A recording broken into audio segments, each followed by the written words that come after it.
This is a very crucial concept for me and for virtually all of us. It's this idea of taking your life in your own hands and being the kind of person that you choose to be, and understanding that everything that comes your way is an opportunity, is a blessing. Everything that was given to us by God, whatever that is perfect. No one can deny the mountains are perfect, and the rivers are perfect, and the birds are perfect, and the hippopotamuses are perfect, and so on. This is just what was given to us. Everything else that you have on our planet, that we have on our planet, comes about as a result of thinking. Thinking. Thought makes it so. All right? This microphone comes about as a result of thinking. Somebody imagines it. Somebody then tells somebody else about it, and it creates it. The dress that you're wearing, this shirt that I'm wearing, the shoes that you have, the stage, these cameras. Everything that you see that wasn't given to us was created by man as a result of the way that we think, the way that we think. So what gets inside of us as a cell comes about as a result of the way that we choose to think in our lives. Very important principle to understand, because once you get a hold of thinking, and that it creates everything that you have in your life, you can change and make it as absolutely perfect as you want it to be, because thought makes it so. Creative visualization is what we're talking about here. The imagery, or the image that you have of anything in your life, is really like mental behavior. It's like going out and practicing. If you go out and practice with a basketball, shooting free throws over and over again, that's physical practice. Imagery is mental practice. It's mental behavior.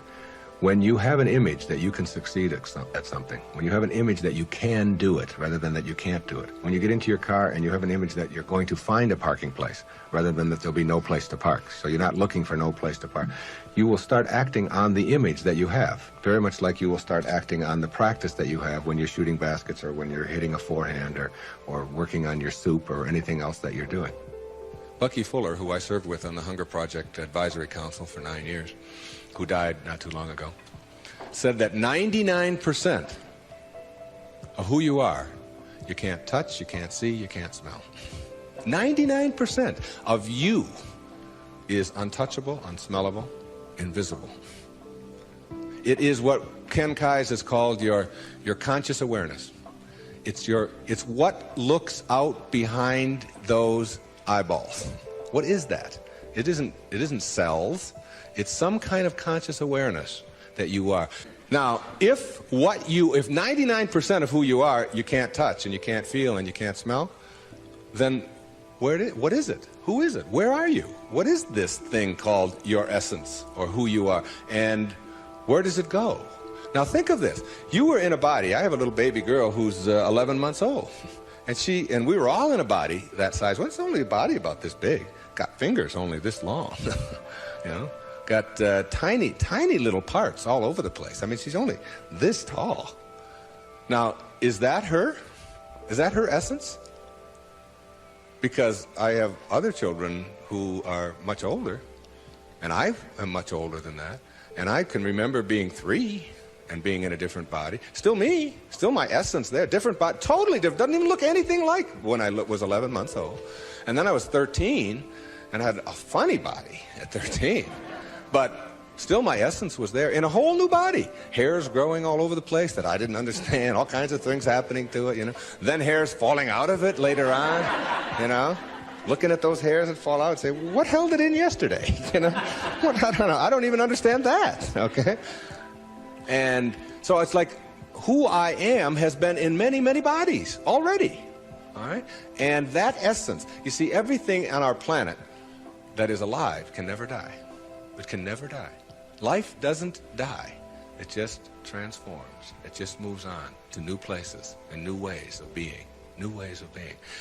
And the way of being that is the most transcendent of all is this way that comes from seeing yourself as love and only having that to give away. Only having that to give away. Let's say I were to stand up here in front of you and just visualize for a moment that I have an orange. And I take this orange and I squeeze it as hard as I can squeeze it, okay? What's going to come out? Juice. What kind of juice? Orange juice. Apple juice, any chance? Once in a while? Come on, now and then. A little mango juice come out of an orange once in a while? No mistakes, right? Never, no matter what. Next question. Everybody passes. These are easy, okay? Why, when you squeeze an orange, as hard as you can squeeze it, does orange juice come out? Because that's, not because it's an orange, because that's what's inside, isn't it? On our planet, when you squeeze something, what comes out of it is what's inside. Not too difficult, all right? Does it matter if your mother squeezes the orange? Does it matter what instrument she uses? Does it matter if you just had your period and then you squeeze an orange? Does it matter if your boss squeezes it? How about if your kids do it? Your kids squeeze an orange. Does it matter? Does it matter what time of day? Suppose they do it at noon, all right? How about at 4 in the morning? Does that matter? Whenever you squeeze an orange, the only thing you get out is what's inside, right? No arguments.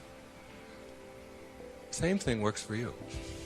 Same principle works for you. It's a principle of the universe, all right? Someone squeezes you. That is, someone puts pressure on you. Someone says things about you that you don't like. Someone puts tension on you, whatever. Your boss says something to you that you don't like. And out of you comes anger. And out of you comes hatred. And out of you comes fear. Or out of you comes stress. Or out of you comes tension. Why? Is it because of your boss? The way they squeeze you? Never. Is it because of your mother? I mean, she really can be a pain sometimes, right? Is it because of your children? No. What comes out of you always when someone squeezes you is what's inside. This is the vital principle of being a no-limit person. It's so crucial to get this and understand that. That if you have any hatred in your heart for anyone in this world, or any anger, or any fear, or any of those things, it has nothing to do with the rest of the world. It only has to do with what you put inside. Now, how does what gets inside of you get there? That's the key. How does it get there? As you think.